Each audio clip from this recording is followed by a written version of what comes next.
स्मृति उसको बड़ी है आगे कि खत्म संविधान कर बड़ा है? सकते। आप मनुस्मृति बड़ी है कि संविधान बड़ा है? संविधान क्यों बड़ा है? मनुस्मृति बड़ी है हमारे लिए। हाँ? हाँ आपकी मनुस्मृति बड़ी है? हाँ बिल्कुल बड़ी है। संविधान बड़ा नहीं है? संविधान नहीं बड़ा है। मनुस्मृति सही है। हाँ मनुस्मृति सही है। मनुस्मृति सही है। हाँ सही है। हेलो दोस्तों, तो आजकल हाल ही में कुछ दिनों से देखा जा रहा है कि कुछ लोग संविधान का विरोध कर रहे हैं और मनुस्मृति को वापस से इम्पोज करने की कोशिश कर रहे हैं। कुछ सो कॉल्ड स्वर्ण जाति के लोग जो संविधान का विरोध कर रहे हैं और मनुस्मृति को वापस इम्पोज करने की चाहत रख रहे हैं। तो इस पर मेरे मन में ख्याल आया कि क्यों न देखा जाए कि जो मनुस्मृति आज के दौर में हमारे सामने है, क्या वो ओरिजिनल टेक्स्ट है, मनुस्मृति ओरिजिनल है या इसमें कुछ बदलाव, कुछ मिलावट हुए हैं।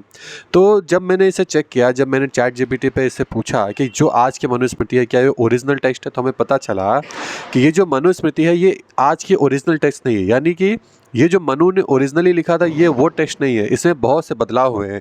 भारत से लेकर नेपाल तक में लगभग 50 अलग अलग मनुस्मृतियाँ मिली हैं जिसमें बिल्कुल भी समानता नहीं है। इसका मतलब ये है कि मनुस्मृति में बहुत से बदलाव हुए हैं सदी दर सदी, समय दर समय। यहाँ तक कि गुप्त काल में भी मनुस्मृतियों में बहुत से बदलाव हुए हैं जिसमें महिलाओं को लेकर, दलितों को लेकर और बहुत सारी बातें लिखी गई हैं, बहुत सारे अछूतों के बारे में बहुत सारी बातें लिखी गई हैं। और इसी वंशकाल से ये माना जाता है कि मनुस्मृति में भेदभाव जैसी या वर्ण व्यवस्था जैसी बातों को लिखित किया गया। पर सवाल ये है कि जब मनुस्मृति आज के दौर की मनुस्मृति ओरिजिनल नहीं है और इसमें बहुत सारी मिलावट है और इसमें कुछ ऐसे भी तथ्य लिखे गए हैं जैसे महिलाओं के बारे में, दलितों के बारे में, जो आज के समय में स्वीकार्य नहीं है, तो क्या ऐसी स्मृतियाँ भारत में संविधान को हटाकर इम्पोज करने लायक है?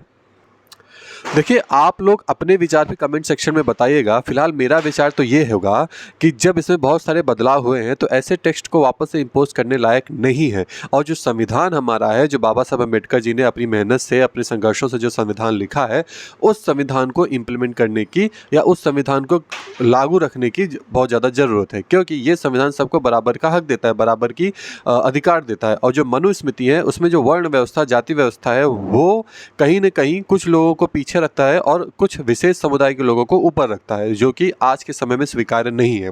देखिए, मनुस्मृति जो ओरिजिनल टेक्स्ट है, अगर उसमें देखा जाए तो उस वक्त की बात के अनुसार, उस वक्त के समय के अनुसार ही उसमें जो चीज़ें लिखी गई है वो उस समय के लिए स्वीकार रहा होगा। लेकिन आज के दौर में ये स्वीकार्य बिल्कुल भी नहीं होगा कि कुछ पर्टिकुलर समुदाय के लोगों को नीचे स्तर पर रखा जाए और कुछ लोगों को ऊपर स्तर पर रखा जाए। देखिए, एक बात और नोट करने वाली है कि ये जो मनुस्मृति है, जब मैंने इसको चेक किया ChatGPT पे तो मुझे पता चला कि मनुस्मृति पूर्णतः संविधान की तरह नहीं लिखा गया है।